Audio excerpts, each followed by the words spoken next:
Hello and welcome to Whence, a Masonic podcast featuring papers and discussions related to Freemasonry. I'm your host, Robert Johnson, a York Rite Mason and Knight Templar. And a big thanks to everyone listening. This is the second episode, and before we get started, I just wanted to mention a few things. First off, really sorry for the delay in the episode. We had a large storm that knocked out power for 800,000 people in my area. It was quite intense. So sorry for the delay. We're back and we're back up. So if you're on Facebook, click the like the show button at the top of the website and spread the word about the show and tell your friends. The more people listen, the more subscribers we get, the more likes, the more popular the show gets. We're going to be able to move forward with this and create a Whence Came You Android app, which will provide users with a direct link to all the episodes and have exclusive content. It's going to be really cool. Keep your eye open for some relevant advertisements that are going to be on the website. Don't click them if they're not relevant to you, but if there's something that's interesting, go ahead and click on them. What that does is it gives our website a little kickback. It's going to help keep the lights on, help keep bringing you really cool content about becoming a Freemason. Or maybe you're a Mason, maybe you just you like hearing really cool new or really old research papers. We have an archive of things that we're going to bring you. So just keep all that in mind and spread the word about the show. And so we'll get right into the show. Some of you may have found us on Facebook over the weekend. We did a Facebook ad. The title was How to Become a Freemason. And I wanted to let men who are interested know what to do and how to do it if you really are interested. So the first thing, you should know that there's a Grand Lodge in each state of the United States, which governs each lodge within a state. And most Grand Lodges have a website which you can look up information about becoming a Mason and so forth. And I hope to shed a little more light than just that on this subject. Our motto for the longest time has been to be one, ask one, and you probably have seen that on lapel pins and other things. But in these technological times, we find it necessary to adapt. If you don't know any Freemasons to ask, you can always just Google your Grand Lodge by simply typing your state and the words Grand Lodge or Grand Lodge AF and AM, which stands for Ancient, Free, and Accepted Masons. Once you go to the website and you check out some things, find a link, there will be one, where you can request information. They will ask for a phone number and an address, most likely, and they will call you.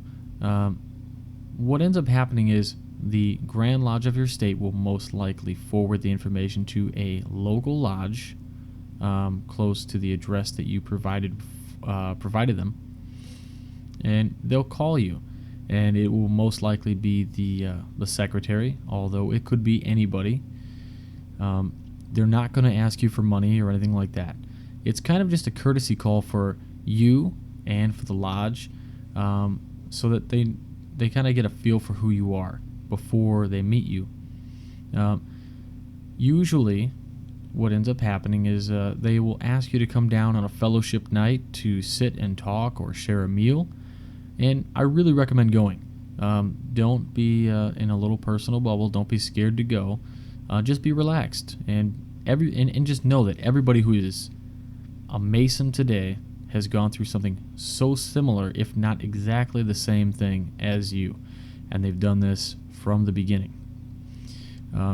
After the meal, you'll talk, you'll ask questions, they'll ask you questions, and if you really feel that you wanted to do it, ask for a petition to join. Some lodges will just give you a petition, while others may wait for you to ask for one.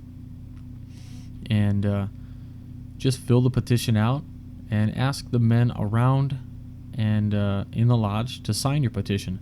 Most lodges need 3 signers. I needed 3 signers for my petition, and I did that in the one night that I met a bunch of them, and it was really, really neat to hear these guys talk about masonry and what it's done for them, and it is just a really cool thing. And so after you get these signatures, what happens next? Well, there's a little bit of a waiting game. And I know what you're thinking. You're thinking, in this day and age, you really want it to happen now. You just want it now because that's the way it is now. But becoming a Mason is not instant. In fact, it could take 3 weeks before you hear back about your petition. So what ends up happening is your petition will go and it will be read at a business meeting from your lodge, and that business meeting may happen once a month, or sometimes they happen every 2 weeks. For me, my lodge was one time a month they have a business meeting, and I happened to put my petition in right after a business meeting, so I went a month before I got a phone call. Now, a month seems like a long time, but it really isn't. What it's doing is it's giving everybody enough time, because what happens is the worshipful master of the lodge will ask for volunteers to do an investigation after your petition is read. And an investigation is just that. It's an investigation into your character and who you really are. They will either come to you, or you can come down to the lodge. Sometimes they will ask. And it is usually a committee of 3 gentlemen, and they'll come to your house if you want, and they will want to talk with your wife and your family. It's a kind of an interview, and that is a little off-putting to some folks, but I'll tell you, it's nothing uncomfortable. They will ask you these big 5 questions, and those questions, and I don't tell you this so that you can formulate an answer. I tell you this because these questions are similar, and they won't always ask these questions, but they're very similar, and you should just know these answers and have answers ready for them, because they're looking for very specific things. And those questions are usually, can you make the meetings? Why do you want to become a Mason? Is your wife and family okay with it? Is it going to be a financial burden on you or your family? And do you believe in a higher being? And the first question is important because you will need to study some literature and memorize it. And being at the meetings gives you a mentor. There will be mentors there that can help you out, to help you study. A lot of this is not written down. It's mouth to ear. So being at the meeting is very important. Secondly, that question is answered by you, and that is, why do you want to become a Mason? And there's no wrong answer here unless you say something like, I really want to, I was really into those National Treasure movies, something goofy like that. They might give you a look. But the third question is also important, and it's because they're going to ask your wife if she's okay with you becoming a Mason. And if she says no, then the lodge says no. Nothing ever comes between you and your family, and the lodge will support that until the end. Family first, always. The financial burden aspect is important because there is in most lodges a petition fee, which is refunded to you if you're not elected to receive the degrees. But there's the petition fee, and there's a fee usually per degree, and there's a yearly dues amount. And these are not expensive. Don't freak out. We're not talking huge money. We're talking about very small money. And it's nothing to worry about. And the last question is necessary. Do you believe in a higher being? Because you have to end up swearing to something higher than yourself. So those are your questions. And that's the first part of the How to Become a Mason part of this series. Further information we're going to provide on the next few episodes. So subscribe, and we'll have more information for you then. And So we'll bring you to a new segment here on the show. Now, this new section is kind of impromptu. As you all know, we just had the last shuttle mission, and it just took place last week, and it got me thinking about astronauts. Were there any astronauts that were Freemasons? Well, the answer is yes. To name a few, we had Buzz Aldrin, Neil Armstrong, Gordon Cooper, John Glenn, James Webb. Pretty amazing. And this is going to lead us into our first spotlight on famous Freemasons. So I was researching it a bit, and I found that Buzz Aldrin was a member of a lodge in Texas, and the following is an excerpt from the Sea of Tranquility Lodge, number 2000 in Texas. On July 20th, 1969, 2 American astronauts landed on the moon of the planet Earth in an area known as Mare Tranquillitatis, or Sea of Tranquility. One of those brave men was Brother Edwin Eugene Buzz Aldrin, Jr., a member of Clear Lake Lodge, number 1417 AF and AM, Seabrook, Texas. Brother Aldrin carried with him a special deputation of then Grandmaster J. Guy Smith, constituting and appointing Brother Aldrin as special deputy of the Grand Master, granting unto him full power in the premises to represent the Grand Master as such, and authorize him to claim Masonic territorial jurisdiction for the most worshipful Grand Lodge of Texas, ancient, free, and accepted Masons, on the moon, and directed that he make due return of his acts. Brother Aldrin certified that that special deputation was carried by him to the moon on July 20th, 1969. And I really enjoyed reading their tagline on the website, which said, truth, relief, and brotherly love on an interplanetary scale. And if you want to see more information on this, you can visit http://TL2k.org, and that'll take you to the Tranquility Lodge number 2000 website. Really, really cool stuff. I'd like to discuss a little something this week, and post your replies on the website. And again, if you have anything that you want to ask, go ahead and write those in the comments section of the website.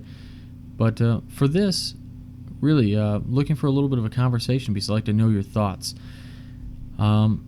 This has been on my mind for a bit. Fellowship that is not always in the lodge. And my lodge has recently started to make a real effort in having fellowship outside the lodge. We recently had a fishing trip, a baseball game, and we went last year we went to our local Oktoberfest as a group, and the turnout has been moderate. I just wish more people would come out. Perhaps people are a little too busy in the stressful times, or maybe they just feel like they're wrapped up in their own little personal bubble. They seem to get a little uncomfortable around people they don't know. They seem to do anything it takes to be as non-confrontational as possible, even if it's a good confrontation. A good example, is texting. Have you ever gotten like a text that was important, but maybe that should have been a phone call? So these times, nobody wants to get personal with anybody else. A good example, another one is, do you know your neighbors? I mean, I lived in a house for about 10 years, and I didn't know any of them. Now I move into another house here, and I know all my neighbors. In fact, the other day my wife loaned out to our neighbor a 2-pound pack of ground beef because the market was closed. He was took back a bit, but he took it, and the next day he brought us a replacement, two pounds of ground beef. Just one of those neighborly things. So fellowship is important, and let me know what your thoughts are on that, and not just within the lodge. So that's loosely going to tie us into this week's paper, which was entitled A Mason's Duty, which is a paper that was prepared for Lochearn Lodge on February 13th, 1969 by C.D. Holmes.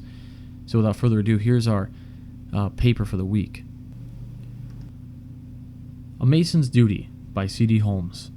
The subject, which I wish to talk on tonight, regards the relation of a Mason's duty and his happiness. I think one of today's greatest problems has to be complacency. The greatest reason for so much distress and sorrow is surely because mankind has become too self-satisfied with the way things are. In our affluent society, we have become satisfied with our thought. We have become satisfied with our deeds. We have become satisfied with our way of living. We have in the world today tremendous servants of leisure that our forefathers would never have dreamed possible. It is possible to travel to any place on the globe in just a few short hours. We can watch events happen halfway around the world by the aid of television. All we need to do is flick a switch, and we can be in the midst of tomorrow's history, watching it as it happens. 10 years ago, who would have thought that we would be watching our old Earth on television screens, as seen from the moon? We think nothing of travel. To instance, just a couple of hours ago, I was eating my supper, and now, this scant time later, I am some 50-odd miles away enjoying the friendship of this meeting. Not a stupendous thing, but unthought of a few years ago. We can do more things and accomplish more, with less effort than at any other time in recorded history. Take, for instance, our late, and I hope that we can now use the past tense, cold spell. Many records for prolonged cold have been tumbled, and yet, did we really experience anything more than mild inconvenience or discomfort? In order to make our homes a little more comfortable, all we had to do in most areas was turn up the thermostat. Contrast this with living memory of everyone in this room, when a cold spell, only half as severe, meant frozen water mains, frozen water pipes, and untold grief and inconvenience. Yes, brethren, we have it good, a good deal better now than at any other time in history. So why should it be that we have more distress? Why do we have hatred and suspicion at every hand? Why do we have more sorrow, grief, and problems of every kind surrounding us as never before? With all our luxury, you would think that happiness would be everywhere, and yet we haven't access to better, happier way of life if we only wish to do something about it. I believe that we as Masons have within our power the ability to change the course of greed, hate, and selfishness, which we seem to be treading, to one of love, prosperity, and peace. If all Masons throughout the world would practice outside of the lodge that which we are taught in it, if we were the philosophies and teachings of our craft, truly this would take on new meaning for everyone. It has been said that when the world is at its worst, then Masonry should be at its best. Mediocrity in Masonry will never do anything toward making this world a better place to live in, but I submit, brethren, that if each and every one of us stood up to be counted, if we would turn our backs on that which is fraudulent, that which is cheap, yes, that which goes beyond the circumference of the circle in any part of our lives, and said, I believe that that is wrong, or I believe that that is right, and stick with our beliefs throughout all opposition, then we would be well on our way to raising our Masonic edifices to the real and meaningful, noble edifices of speculative Masons, and thus be doing so, we will become the more efficient operative Masons. Surely this is what we set out to do when we take our 3 degrees in the lodge. Now I think that when we receive our Master Mason's aprons and our certificates, all we have really received is the pass to go on and upward in learning and acting. I think that we should look for more than the obvious in our ritual. For instance, let us ponder the Master's query of the senior warden. What induced you to become a Master Mason? Rather than the obvious answer, let us look at another answer, and in another way. And what is his answer? Could this not mean, or rather be extended to mean, that I wish to learn the goals of a Master Mason, and once I have learned these goals, that I might step out and project myself and my thoughts beyond this mediocrity of that which is right at hand, and get into deeper fields by working and studying at these foreign lands, or unknown fields, work in these fields and receive the wages, or the product of this learning, and by receiving these, now being able to better support myself and my family. The building of a better moral base from which to branch out and hold up ourselves and those dependent on us. And of course, this can be made much wider than our own particular families. This is the whole universe to which we are exposed that becomes dependent. No man is an island unto himself. We are all interdependent. And so each person we meet or have any dealings with whatsoever becomes, to a certain extent, dependent on us for something, and conversely, we are dependent on them for something. How we discharge our responsibility to this dependency is, of course, up to each one of us individually. And if we take our responsibilities as a Master Mason seriously, we will learn to support those dependent on us and contribute more to their relief. Again, we are inclined to think of this as a temporal sense. And of course, I believe that we should give monetary to help these unfortunates, but should we not think more of our moral support through visitation? Sometimes the widows and orphans are much better off money-wise by being such than if they weren't widowed or orphaned. Surely the need is much deeper than temporal. I would say that distressed brother Master Masons are much more likely to be those who have lost the word or key to life. Those who, somewhere along the line, have found no drawings on their trestle boards and are therefore temporarily, and I say temporarily because I believe that until such time as life passed from the body of a Mason, any stoppage or interruption in his labor for the craft is temporary. Outside the craft, we all get the feeling at one time or another that our efforts are wasted. We think, what's the use? We try and do which is right and honest, but it seems that our efforts are lost. Again, this is when we find that we are without drawings on our trestle boards. Here is where our outstretched hand of a brother can pick us up and help us to get back on track. Could it be that the lack of concern on our part is something that we said, or more importantly, something we did or did not do that caused this brother to falter and to feel that our craft just isn't an empty thing after all? Our duties are to see that we do not let down and cause our brothers, or any person at all, to go astray because of us. I feel that we miss a very great opportunity. Indeed, we are derelict of our duties if we do not take a newly raised Master Mason and nurture and care for them early on in their Masonic life and get them desirous of traveling in those foreign countries and earning those wages. This early time in the life of any Mason is the most critical, and I would hazard a guess that a very great percentage of the people that we lose or find just to be lukewarm are that way because we did not exercise our responsibility to our newly raised brother and bring him on to be active in the craft. It is so very easy to stop after taking the 3rd degree and sit idly watching what is going on around, and I agree that there are a mighty few who will step up and say to the Master, I want something to do, I want a little responsibility. On the contrary, he is much more likely to be scared stiff to do anything, like giving a lecture or partake in degree work, if for no other reason that he feels inadequate. However, with a little encouragement and the help and praise for efforts expended, we will have one more Master Mason building his temple, of which we learn in the lecture on the northeast corner.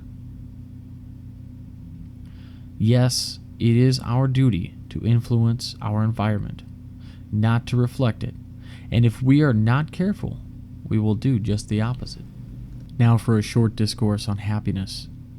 You will remember the senior deacon taking the candidate up the stairs, and he explains, duty and happiness go together. Brethren, I would submit to you that real happiness comes only from the proper discharge of our duties and obligations to God, our neighbors, and ourselves. And so, while there are great and weighty obligations and responsibilities in being a true Master Mason, our active discharge of these duties are what gives us true happiness. Let us be happy ourselves and endeavor to promote the happiness of others. This we can do by being true to our teachings and philosophies. not just because Lodge is a nice place to come each month, but because we wish to build ourselves up morally and spiritually, and help our brethren do the same, and by doing discharge our obligations to each other as Master Masons. I am convinced that if we each make up our minds to be careful to see that our temples contain no cracks of cheating and wrongdoing, if we endeavor with the help of the grand architect of the universe, for without his help, all our efforts are vain doings, we strive to diligent in the duties of our respective callings. If we are active in our benevolence to all mankind, if we are willing to spend ourselves in doing something beyond ourselves, that which we know is right, then we as Masons will indeed help to usher in a great new day of love, forbearance, and peace, and thus find that happiness which we all look for. Dated and prepared for Lochearn Lodge, February 13th, 1969. That's going to do it for this week's episode of Whence Came You. Remember to click the like the show button on the website, and I look forward to reading those comments for this week's show. Feel free to ask any questions, and I'll answer them in the podcast. I want to mention that we are on iTunes, and you can find us by typing in Whence Came You in the iTunes Store search bar, or click the Download in iTunes button on the website, and it'll take you to the iTunes Store, where you can subscribe or download episodes as you like. Next week, we'll continue the series on how to become a Mason, as well as another segment on a famous Freemason and a short Masonic research paper. Remember, you can email the show at wcypodcast@gmail.com. Until then, be well, and I'll talk to you all next week. For Whence Came You, I'm Robert Johnson.